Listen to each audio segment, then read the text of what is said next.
Alright guys, I hope you are doing great. Welcome to another video, and in this video I'm gonna be talking about the time someone tried to rob my house. It was insane, like completely out of the movies, and this happened a few weeks ago. So I was home and we were actually moving, so it was moving day, and I had spent the morning packing stuff, so everything was like bundled together in the living room downstairs. And I had this huge pile of dirty laundry, so I was like, gonna take the dirty laundry to the new house to then take it to the laundry place, because in Thailand they do laundry for you super cheap. So yeah, I'm just gonna go take the laundry to the laundry place, and then I'll go pick it up once we've moved into the new house. And I was lucky too, because I had this Thai guy lend me a huge, one of those huge Ford pickup trucks. So yeah, I go to the laundry, and as I'm going out the house, there's this Thai guy on a red motorcycle, like a Honda PCX, and he's going really slow on a street that's basically that street is only for the people who live there, basically. It doesn't connect to any roads, not that I know of. And he's going really slow, and our eyes meet, and I'm like, okay, that was kind of weird. But since my experience in Thailand has been overwhelmingly positive, and I've loved everyone I've met here, Thai people are the nicest, I just didn't think too much about it, and I was so dumb, I didn't even lock the door behind me. Because I figured I'm gonna be like 5 minutes, because the laundry place is like 2 minutes away. Drop the laundry, I only pay when I pick it up, come back, less than 5 minutes I'll be back home. So I don't even lock the door. And the door doesn't even have like a door handle. It's like made out of glass, so if you push it, you're in the house. Which, in hindsight, feels pretty dumb of me to just not lock it, but that's what I did.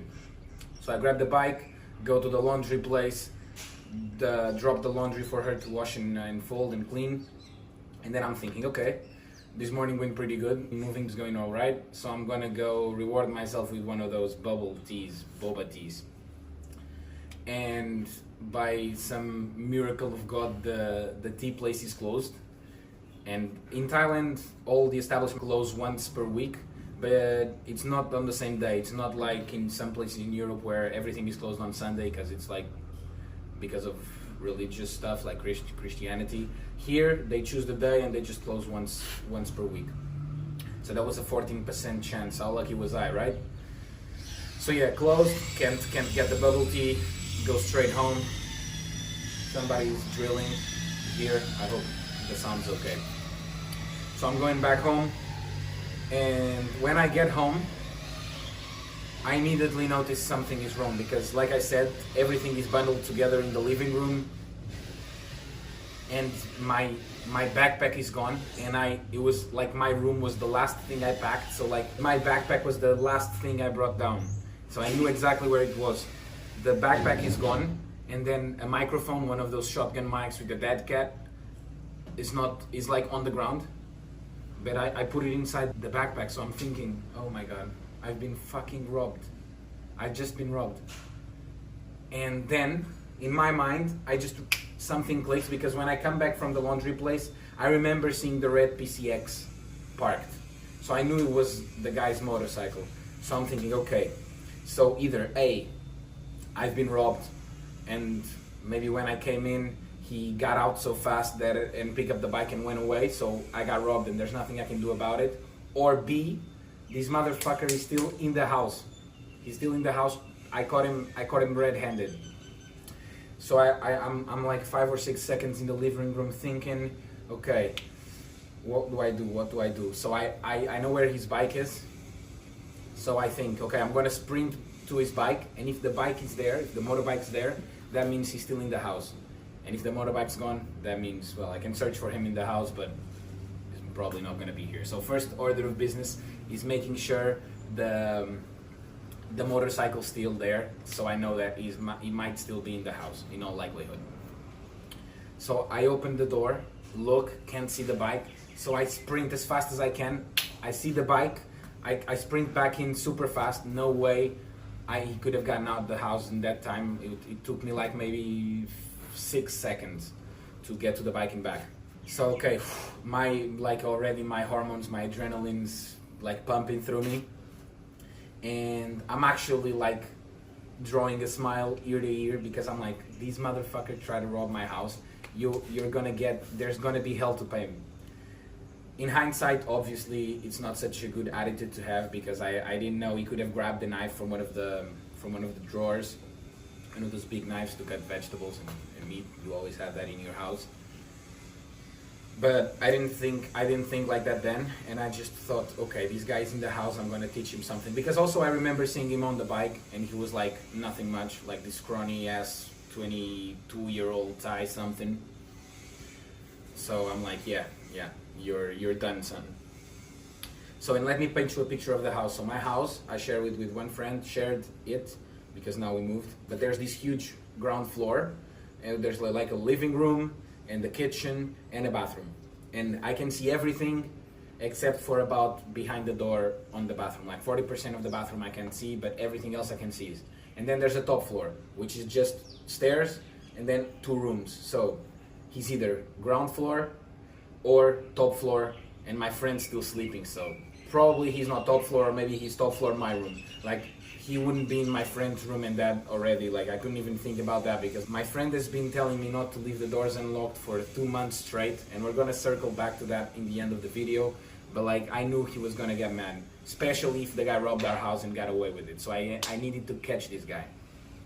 So obviously I'm gonna clear the ground floor first. I'm not gonna risk go upstairs and then him being on the ground floor hidden somewhere and getting away from the house while I'm upstairs. So I can see absolutely everything. So the only place he can be hidden in is the bathroom. So I'm going in the bathroom and I push the door with my hand, and then as the door is like open 70%, I feel like the resistance. Like, I push and the door comes back to me. So I know he's behind the door, and I'm like, what the fuck?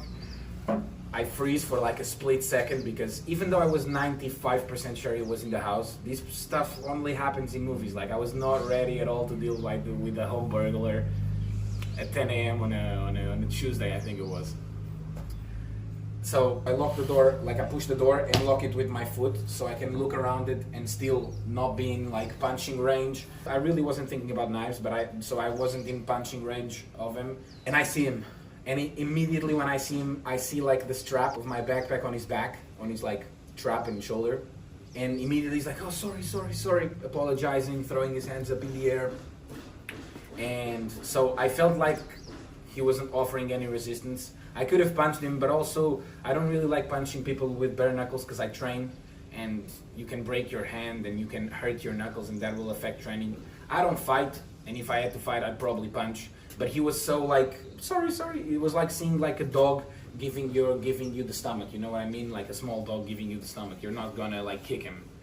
So I just grabbed him up in what in MMA they call a bulldog choke. The chokehold you'd get your friends in when you were fighting in school when you were younger. So like around him, and then just grab him here, and then I'm just fucking cranking and turning his like windpipes and arteries, and he's just like, sorry, choking up because I'm crushing his windpipe.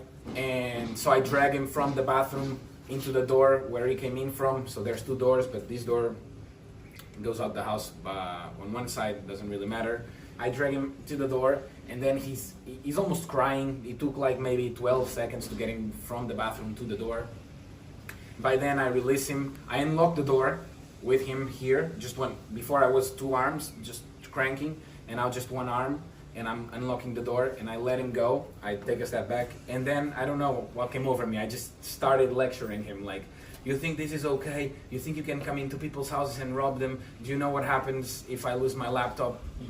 My life would be ruined. I wouldn't even know where to begin to get everything back. So I'm like laying it on him, giving him the talk for whatever reason. I know why he's robbing the house, and I don't want to ever see him again. For some reason, I just want to fucking yell at him, basically.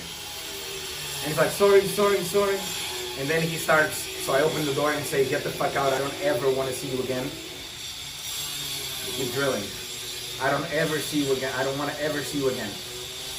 And he walks out the door, push, like I said, just push the door. And then there's like 2 flights of stairs. Like about 6 stairs like this, a very small walkway, and then another path of stairs like this. And they're symmetrical to the other house, so there's like a metal thing to separate the houses, basically. Like like a wall almost, but only like the top part of the wall. And as he's walking down the first stair, like just some anger like came over me, like from the pit in my stomach. I was just like, this guy tried to rob my house, and maybe he'd steal my computer, maybe he'd steal my friend's computer, money, whatever. No, also we didn't have a lot of cash. Maybe he'd get away with like €200, not or $200. It's not too much. The computers and all the work and all the hassle, everything we own is done on those computers, really important to us. So something came over me, and as he's walking down like the first stair, I just fucking laid on him, boom, push him down the stairs. He has one of those cartoon stair falls, like rolling his ankles on the stairs, and then like his wallet flies to one side, his watch flies to another. His watch flies because I don't know if you guys know. So in Thailand, they all wear watches from the street sales. So it's usually like those really big watches, and because they're scrawny and they don't like take out the little metal things, the watch is not like tightly trimmed on the wrist. So the watch goes one side, the wallet goes another side. He crashes with his arm and shoulder into the metal upper wall thing I was telling you about, and he's just walking down the rest of the stairs limping. Looks like he hurt his arm badly, and I'm almost feeling sorry for him, but at the same time, fuck him, right? And then he's even looking in the bushes next to my house looking for the wallet and the watch, and it takes about 30 seconds, and I'm just like on the top of the stairs just looking at him dead ass. And eventually he goes away, and as he's going away, I go back inside the house and I'm like, everything's okay, I got this guy out of the house, I'm gonna have a good story to tell. This was fucking insane. I thought this only happened in movies, but then I remember I didn't check his pockets. Like, what if phones can fit in pockets, money can fit in pockets. So I'm like, I didn't check his pockets, okay.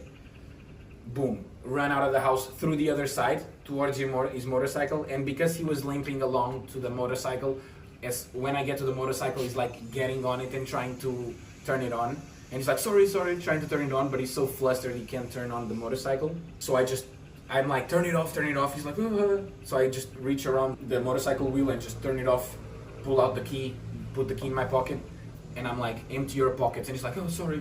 So he's being cooperative, so I'm like, okay, chill. Shows me everything he's got nothing of mine in his pockets. And then I pat him down, like, so chest, he had a hoodie, so I pat him down on the hoodie pocket.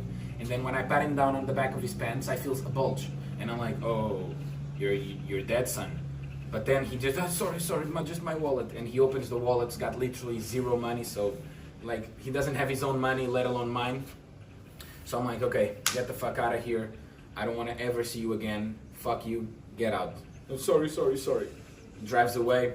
I go back in the house, and then now I'm completely chill. Obviously, I'm like super in a heightened emotional state, so I'm feeling almost dizzy. I'm talking super fast, super loud, but at the same time, I'm so grateful, and I'm feeling like this bliss because I had a little chance to see life, how it would be if he actually stole things that are precious to me, and how bad that would be, and how bad it would be to get everything back, and some things I wouldn't even be able to get back, like pictures, stuff like that. And for work related, also super difficult to get it back. Awful. My life would be miserable for the next like 2 weeks, and I would not forget about this for the next 10 years. So having seen a glimpse of what life could be, now everything's okay. It's like when you get super sick, not quite the same, but when you get super sick and you're like, I took it for granted when I was healthy. So I was so blissful, and yeah, I just had the best morning ever after he got out of the house. Obviously, before that was quite stressful. And then I even told this story to a few guys from the gym and friends of mine here in Samui. And they were all like, yeah, you should have even done him worse. Punch him, this guy doesn't deserve it. All the Thai coaches on my gym were like outraged because they're like, no, Thai people don't do this. Thai people, like they are very proud of like their culture and how Thai people are so chill and so nice, that they were really, really outraged by these guys' behavior of trying to rob my house. And then I told one girl, and this girl said, oh, but why did you grab him like women, right? Anyway, that's the story. I hope you guys enjoyed it, and I'll see you on the next one. Cheers.